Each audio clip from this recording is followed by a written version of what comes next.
Aloha, I'm Daria Loigoto, the Complaints Enforcement Officer for the Regulated Industries Complaints Office, a division of the Department of Commerce and Consumer Affairs.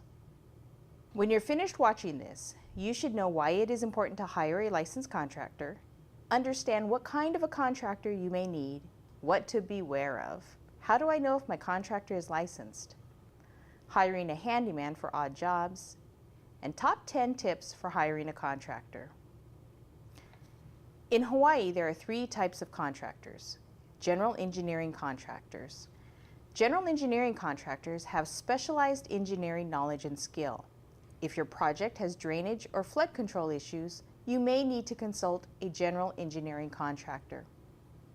But what if your project includes more than 2 specialties? For example, renovating a kitchen or building an addition, you'll need to hire a general contractor. A general contractor will be licensed to do most of the work and will hire licensed subcontractors to take care of any specialty work that he or she isn't licensed to do. And remember, you'll need a licensed electrician for any electrical work and a licensed plumber for any plumbing work. A licensed general contractor will bring in any licensed electricians and plumbers your project may need. Specialty contractors. Specialty contractors are licensed to do work only in their specific trades. For example, a painting contractor can only do painting work. A landscaping contractor can only work on landscaping. If your project only includes 1 or 2 trades, for example, just roofing or just painting, a specialty contractor can do the job. Each year, RICO receives hundreds of tips and complaints about unlicensed contracting. The complaints range from construction work being done poorly to money being taken and no work being done at all. When it comes to unlicensed contractors, here are a couple of red flags we want you to be aware of. A person comes to your door and says they just finished some work in the area and noticed your driveway needs some work. They'd be willing to do it for a reasonable price, and since they have their equipment nearby, they can start right away. This happens frequently. We hear of cases where someone comes by with a crew and does a number of jobs quickly in a neighborhood, but the quality is poor or sometimes worse than it was before they did the job. Fake contractors' license numbers can be another problem. Ask to see the actual pocket card issued to them by the Department of Commerce and Consumer Affairs Professional and Vocational Licensing Division, and make sure you're dealing with an authorized person from a licensed construction company. And this last one should be red lights and sirens. Beware of contractors who say they need all the money up front. They say they need your money in advance so they can buy tools or materials for your job, then poof, they're gone. And you're out hundreds or maybe thousands of dollars and no work accomplished. So how can you make sure the person or company you're going to hire is really licensed? Go online to RICO's website. You can check to see if that individual or company is licensed and whether they have any complaints filed against them with RICO. Or you can call our License, Business, and Information section at 808-587-4272. I know what you're thinking. I only have a small fix around the house. Can't I just hire a handyman? Handymen usually perform minor repairs and projects that are typically described as odd jobs or fix-up tasks. Unlicensed handyman can't do projects where labor and materials cost over $1,000, and they can't do projects that require a building, electrical, or plumbing permit. Give it some thought before making your decision, especially if you're considering a handyman for any electric or plumbing work. Before we leave you, we have a top 10 list of tips for hiring a contractor. Number 1, you guessed it, hire a licensed contractor. We hope we've drilled that into you by now. You have our online and phone information, so do your homework and check them out.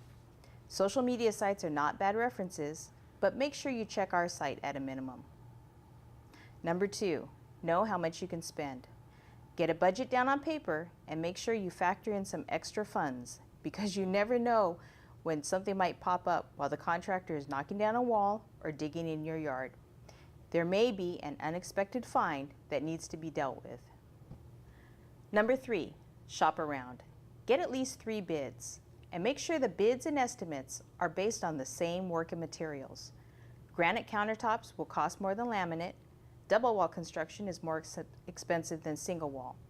Make sure the bid includes everything you want your project to include. Number 4, ask for references. A good contractor will be happy to provide you with a client that he or she has done business with, but also ask people you trust. Number 5, cannot stress this enough. Insist on a written contract. Make sure it includes everything to be covered in the job. Get everything in writing, including any changes that are made as the project moves along. Number 6, make sure your project is in compliance with county codes. Check to see who will be handling the permits and what permits will be needed. Number 7, monitor the job and keep good records. We're not saying stand over the shoulder of each worker, but really keep track of progress. You can keep a journal as work progresses and take pictures with a cell phone. Keep all of the paperwork associated with the project in one file. Number 8, pay as you go. Set up a payment schedule from the beginning and withhold the final payment until all of the punch list items are completed. You don't want anyone leaving you high and dry. Number 9, know who your subcontractors are and avoid liens. As you're paying your general contractor, make sure he or she is paying any subcontractors that may be working on your project. If the subcontractors don't get paid, they may come after you to collect their money. And finally, number 10, do a thorough walkthrough and take care of any punch list items immediately. The punch list is the final list of things that need to be done to make sure your project is complete, like finishing trim or cleaning up the construction site. Take photos and notes of anything that stands out. Then work with the contractor to have those items fixed before you sign off on the completion or deliver that final check. That's a lot to cover, but we hope you took a few major points away from this show. You can find these helpful tips and additional information and resources at cca.hawaii.gov/RICO/licensed contractor. You can also contact the Consumer Resource Center at 808-587-4272. On behalf of the DCCA, the Regulated Industries Complaints Office, I'm Daria Loy Goto. Aloha.